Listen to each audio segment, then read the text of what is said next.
Because, I mean, everybody be checking in. That's y'all favorite thing to do. Check in with somebody that's gonna rob your stupid ass. Wow. Yo, you think that guy, the guy that you don't know in California got your back? The guy that got beef with other hoods and all this, you checking into that dude? In a stunning twist to the hip-hop saga, Schoolboy Q has made explosive threats against the infamous J. Prince, shaking the industry to its core. This dramatic confrontation comes amidst swirling allegations that J. Prince has been involved in extorting and even orchestrating violence against fellow rappers.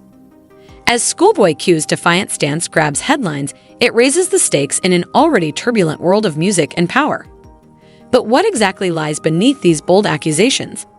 In this video, we dive into the shocking details of this high-stakes feud and discover the truth behind the threats. But before that, don't forget to subscribe. Now let's dive in, shall we? The hip-hop world has been buzzing with talk of the ongoing drama around the concept of checking in and the rampant extortion rumors. The spotlight is especially on Drake and his longtime Houston protector, SL, known as J. Prince, who has a notorious reputation as an alleged extortion kingpin. There's a growing buzz that J. Prince might have left Drake to fend for himself. The story goes that Drake allegedly tried to block all rap artists connected to Kendrick Lamar from performing in Houston, assuming J. Prince would have his back. But then, Schoolboy Q entered the scene, making it clear that he wasn't intimidated by Drake's so-called mob connections. Earlier this month, he performed in Houston to a packed crowd, defiantly challenging the whole checking-in culture. Schoolboy Q didn't hold back, calling the practice goofy and embarrassing, especially for someone as experienced as J. Prince, who still indulges in these juvenile street antics, trying to extort his community. The situation raises a lot of questions. What exactly is going on with J. Prince and this extortion saga? Who has he targeted, and have there been any tragic consequences for those who dared to stand up to him? To understand this, it's essential to explore how extortion became woven into the fabric of hip-hop culture. This type of crime traces its roots back to 18th century Italy, where the local mafia would send threatening letters to business owners, demanding protection money. As the mafia's influence spread to America, extortion became a way of life in cities like Chicago, New York, and Philadelphia, where fear of these regular shakedowns was a daily reality. The legacy of those old-school mafia tactics still echoes in today's hip-hop scene, where power, money, and fear often go hand in hand. Other street gangs and organized crime groups quickly adopted these shady tactics, especially as hip-hop began raking in huge profits. It was only a matter of time before these groups turned their attention to rappers. Today, extortion is almost a staple in the hip-hop industry, affecting even the biggest stars. Take Tupac, for instance. In 2011, the FBI unsealed shocking documents from their investigation into Tupac, revealing an extortion scheme orchestrated by the Jewish Defense League, JDL, a group classified by the FBI as a right-wing organization. According to these documents, the JDL was extorting protection money from Ruthless Records and several big-name rap artists, including Tupac and Eazy-E, and had made direct threats on their lives. The documents, initially produced in 1997, stated that the JDL and other yet unidentified parties were extorting money from various rap stars through death threats. The scheme involved anonymous calls to the artists with death threats, and then the JDL would step in, offering protection for a fee.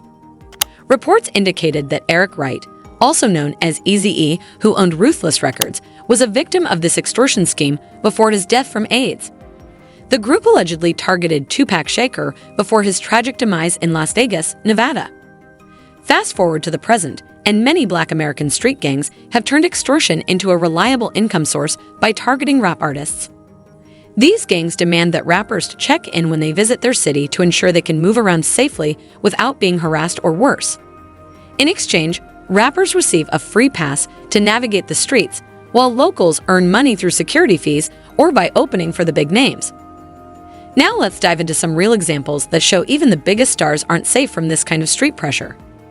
Take Kanye West, for instance. During a visit to Philadelphia, Kanye found himself in a tricky situation that could have gone south quickly. He was just chilling at a diner with some friends when a group of sketchy guys pulled up chairs right next to his table.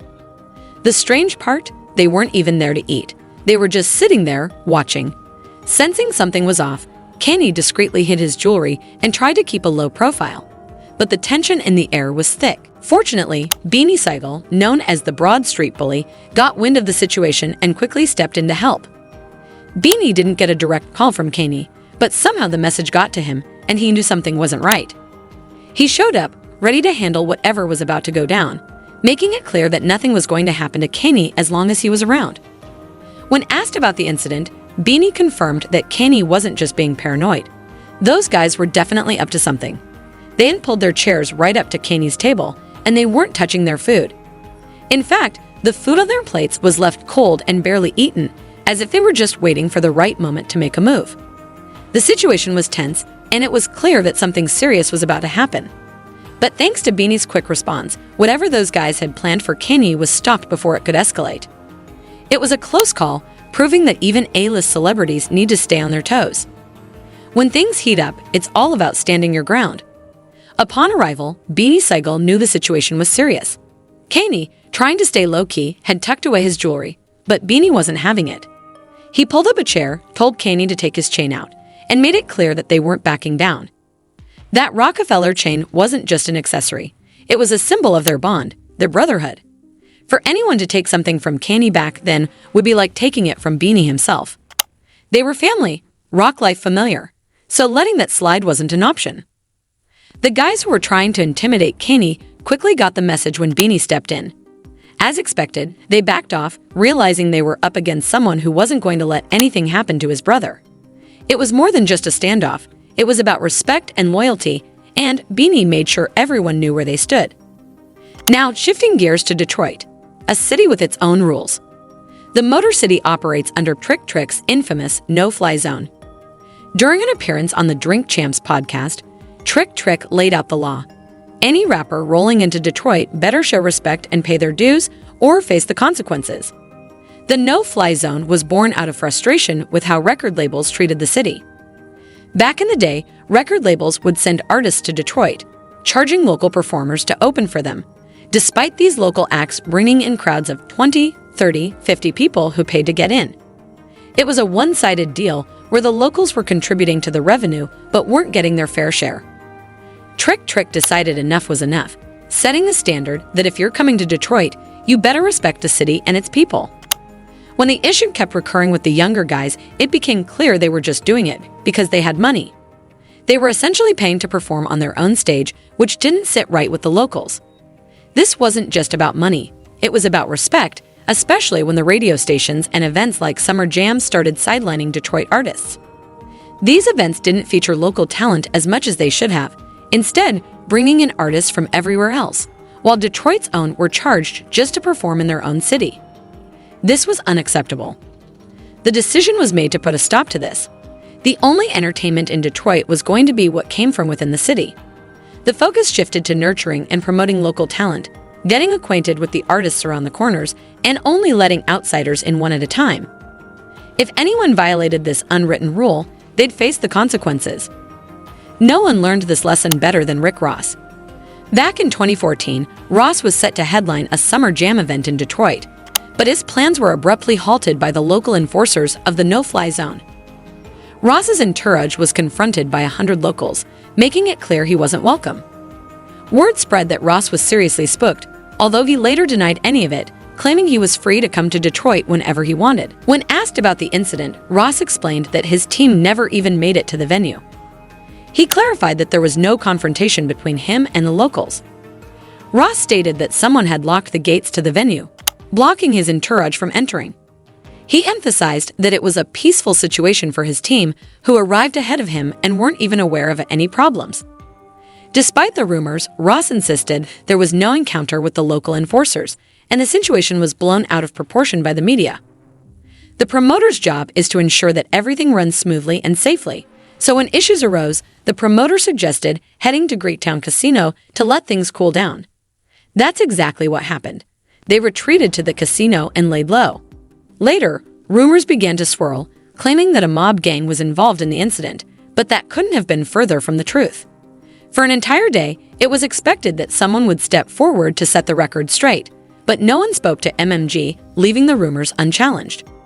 The big question now is, what happens next? Will there be a return to Detroit? For those who are out there waiting, it's clear that this wasn't a personal matter. It's business, and business was handled as it should be. The artist was paid, and paid well. But it's tough to forget about the fans, especially the kids who stood outside for hours, eager to see their favorite artist, only to be disappointed because someone decided to padlock the gate. The reasoning behind this move is still baffling, because if someone truly wanted to face the lion, they would have let him in, not locked him out. Confrontations are meant to be head-on, not avoided. Some in the industry, like Joe Bowen, view extortion as just another cost of doing business. He likens it to paying state taxes, annoying but necessary. The idea is that it's better to pay up and keep things smooth than to face the wrath of the streets. Joe explains it this way: checking in is like paying state taxes. Even though he doesn't live in Leh, when he does work there, he gets a notice from the government at the end of the year telling him how much he owes. It's a similar situation with the powerful figures who control the streets in their cities, like Big U and Trick Trick. Artists come to these cities, make a lot of money, and give nothing back. To avoid having the streets take what they want in their own way, it's better to pay up front with a fee attached. Joe doesn't have personal ties to these street figures, nor does he care about their well-being, but he understands that this is the price of doing business, keeping things smooth for the days he's in their city.